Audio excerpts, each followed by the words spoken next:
Kalau pemerintah kasih 0,2, emang sampean bayar? Tolong sekali Anda. Tadi Anda bilang,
jadi kenapa tadi saya agak suara keras, bukan marah, bukan ribut, Ya, agak suara keras saja. marah aja, marah ya. Terus sampai naik meja, Bang. Enggak, kebetulan mejanya, bangkunya saya patah, jadi Oh, gitu. saya agak naik. Enggak tahu siapa yang patahin. Jadi kenapa saya marah? Karena Pak Wamen menerangkan bahwa ada kenaikan 7%. 7%. Iya. Ternyata setelah beliau habis bicara, saya dapat info bahwa kenaikan tidak sebesar itu. Hanya 0, sekian persen. Sekitar 40.000. Nah, saya bilang ini hanya permen buat kami, dan kami yang hadir tadi merasa dibohongin. Tapi ternyata beliau memang tidak mengerti tentang PP 51 ini. Beliau tidak terlibat. Sekelas Wamen itu. Wamen tidak terlibat. Akhirnya saya mengerti itu. Dan pada saat saya marah-marah, beliau sampaikan bahwa nggak apa-apa marah, karena yang pasti tersinggung adalah orang-orang sekeliling saya. Saya tahu bahwa ternyata yang terlibat itu adalah Pak Heru, Dirjen Kelembagaan.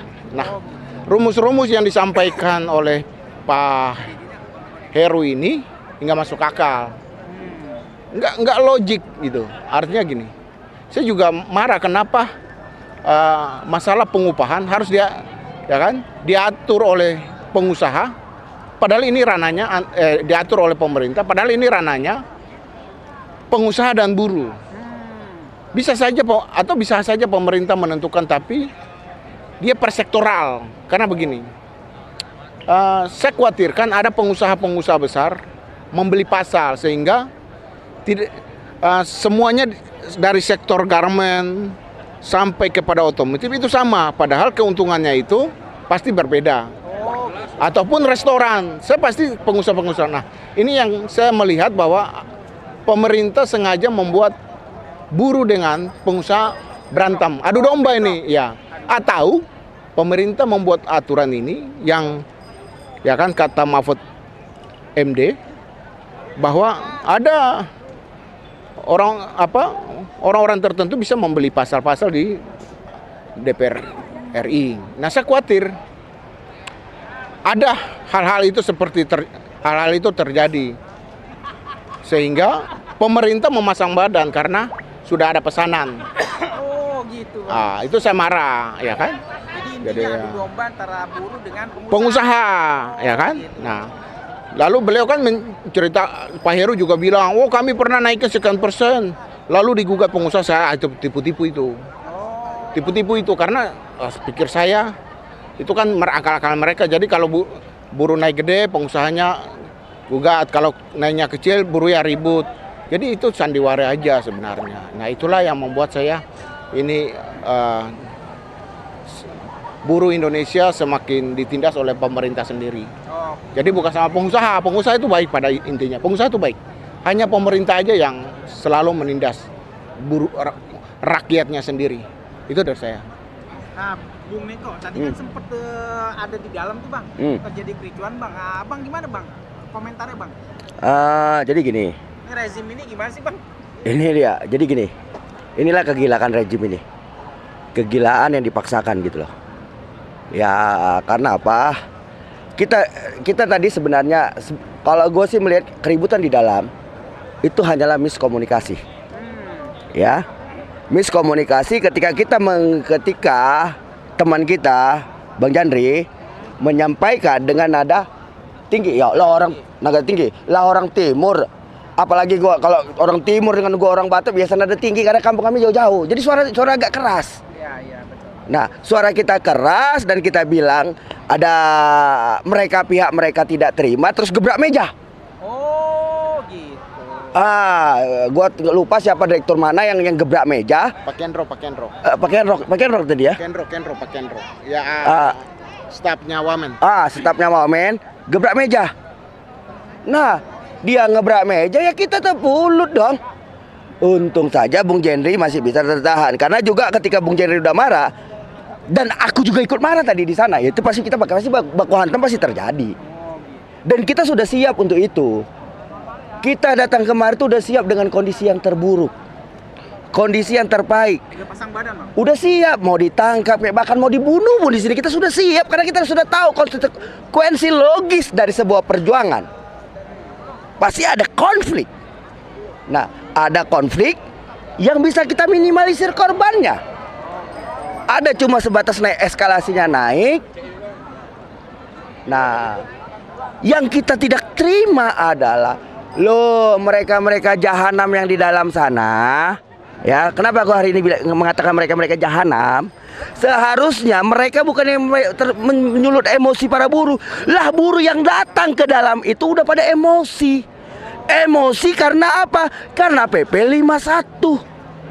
Emosi karena apa? Karena sudah muncul undang-undang Omnibus Law haram jadah. Nah, kita datang ke dalam itu dengan penuh emosi. Terus mereka memicu dengan gebrak meja.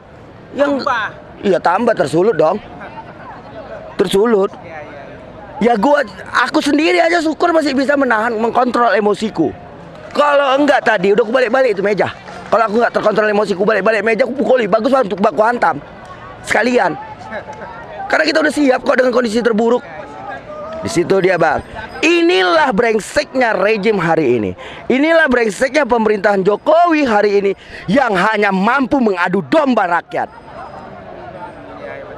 Kalau memang pemerintahan ini hadir untuk rakyat, maka mereka itu berada di sisi rakyat.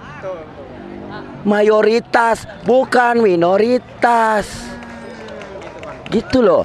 Nah, selama ini klaim-klaim katanya rakyat mayoritas bla bla bla menindas minoritas. Tai gue ucapkan. Detik sampai hari ini minoritas lah yang menindas mayoritas.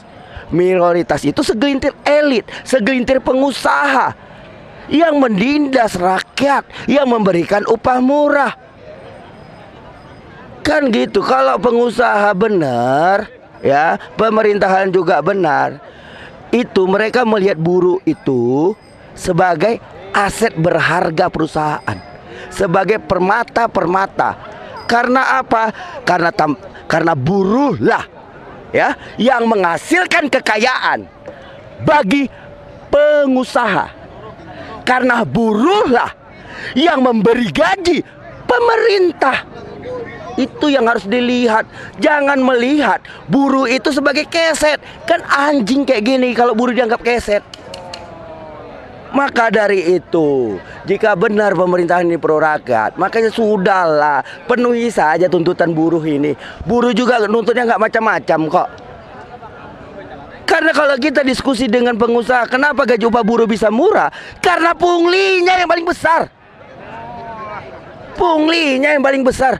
Pungutan sana, pungutan sini, yang melebihi dari biaya produksinya, sehingga mau tak mau upah buruh dipangkas. Jadi pulang bawa hasil dikit dong bang, nggak bisa memenuhi ini bang. Minus. Ya minus.